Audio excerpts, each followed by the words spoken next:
Joseph started off as one of many kids, but he was the favorite son of his father's old age. And that alone kind of caused his brothers to be a little bit against him. And then Dad takes him a step further and gives Joseph a beautiful coat of many colors.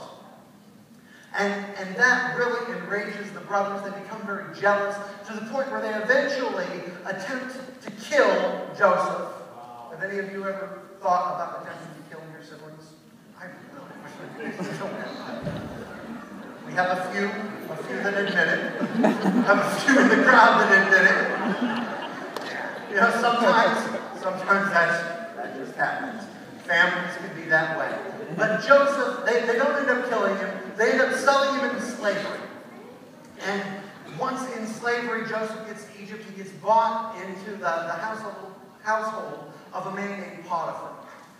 Now, Potiphar was a very rich and influential man in Egypt. And he recognized the fact that the favor of God was on Joseph's life. So he put him to work, and Joseph gets promoted to the point where he's in charge of Potiphar's entire household operation, and was making Potiphar even richer.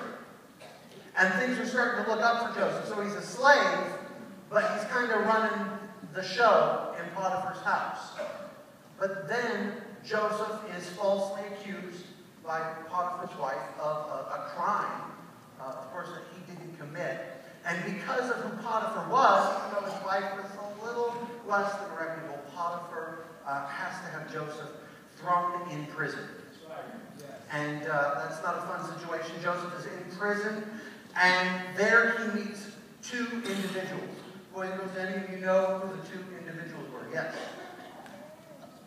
A cupbearer and a baker. Yesterday, as I was running through this, I said the butcher, the baker, and the candlestick maker. That is not scriptural. It was the cupbearer and the baker. And in there, Joseph has an encounter with these two individuals and these dreams that they have. And the baker had a dream, and Joseph was able to interpret it. It wasn't a very happy dream. The baker discovered that he was going to be found guilty of the crime for which he was put in prison for, and he was going to lose his life. The cupbearer's story was much different. The cupbearer's story was that his dream meant that he was going to be exonerated. He was going to be found not guilty. He was going to be restored to the king's service. And he was so excited about that, he promised Joseph that once he got back into the king's service, he would remember Joseph and what he'd done for him. And did that happen? No. The cupbearer gets back into his life and he forgets about Joseph until Pharaoh has a dream. And so Joseph, things are looking up for him even in prison, and then all of a sudden he's forgotten about it. And he has to wait in prison until finally Pharaoh has a dream, and the cupbearer remembers, oh yeah, there's this guy who can interpret dreams. And that's the nature of hope. See, Joseph had great dreams from God himself when he was a young man. Now, he had shared those dreams with his family because his brothers already didn't kind of like him. That didn't really help the situation. And that's a whole other sermon we could talk about, that sometimes when you believe God has placed something in your heart, the people closest to you aren't always going to be excited about that. Sometimes the people that resist the plan of God for your life the most are the people that you would think should support it, but they have their own thought, their own perspective on what should happen in your life, and so they don't get excited about your God-given dream. That's what happened to Joseph's brothers, but that's not what we're talking about this morning.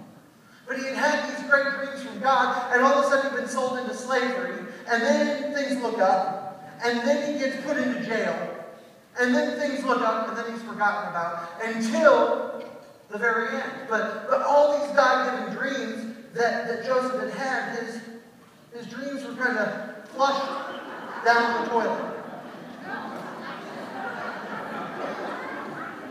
You know, a couple weeks ago I was in here, we were talking, and I talked about being spiritually constipated. So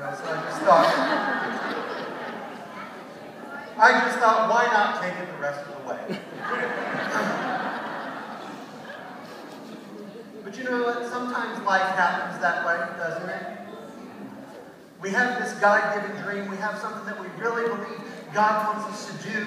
that God wants us to accomplish, and then we fail a grade or fail a test. We end up with some sort of sickness. We find out that the person that we thought loved us and was going to support us, and that doesn't love us, and they're cheating on us, and they leave us. We lose a spouse, a child, a loved one, and all of a sudden, in an instant, it's all flushed away. It's like it's all gone. You know, the Bible tells us in 1 Peter chapter 5 and verse 8 that we have an enemy who is looking to devour us. Now listen to me very carefully. Not everything is about the devil.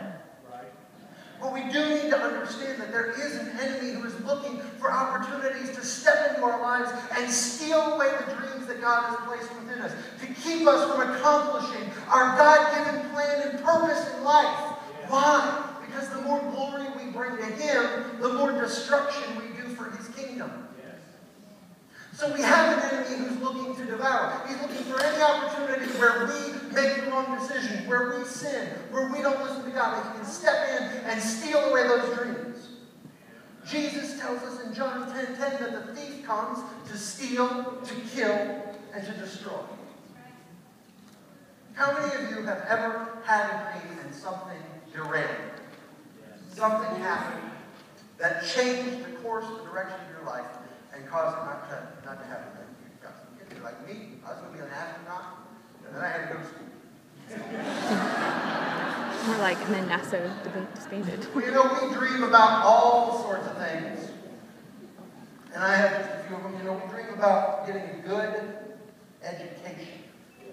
You know, because, well, you guys may not dream about getting a good education. The older you get, the more important it becomes that you get a good education, right?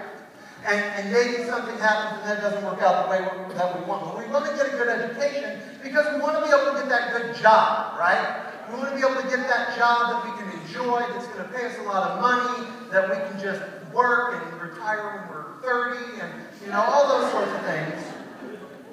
Why do we want to have a good job? You know, most people don't want to have a good job because they want to work 40-hour, 50-hour weeks. They want to have a good job because they want to take care of their family, right? You want to be able to see the world. You want to be able to spend time with your spouse. You want to be able to do things with your kids. And of course, having a good education, having a good job means that you can do all those things that make you want to do. Sometimes our dreams are a little bit more spiritual than that, though. Sometimes maybe we have loved ones who have health situations. And so, you know, we're dreaming, we're hoping, we're praying to God that He would heal them. And then they die. Maybe we just need peace in our lives, and we're praying to God to give us peace, to give us some hope. Help us to just experience peace in our lives, in our minds, in our hearts. We just don't want to have to fight with our spouse, or fight with our sibling, or fight with our boss, or fight for whoever it is, with whoever it is. But it just seems like that never happens. Sometimes our dream is just to please God. We want to do the right thing. We want to be the ones that when we die, when we go to heaven, we can stand before Him and He says, you know, well done. But then sin happens. You know, life happens. Life gets in the way. We make a mistake. We sin, and it seems like that will never, ever, ever come to pass. Now I need one volunteer. All right, go ahead.